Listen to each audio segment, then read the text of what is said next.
गावो मर्त्यस्य विचरन्ति यज्वनः गावो भगो गाव इन्द्रो मे अच्छात् गावः सोमस्य प्रथमस्य भक्षः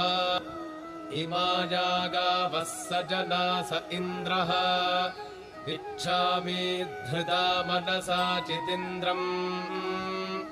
योऽयम् गावो मेदगथा कृशञ्चित् अश्लीलम् चित्कृणुथा सुप्रतीकम् भद्रम् गृहम् कृणुथ भद्रवाचः बृहद्वो वयमुच्यते सभासु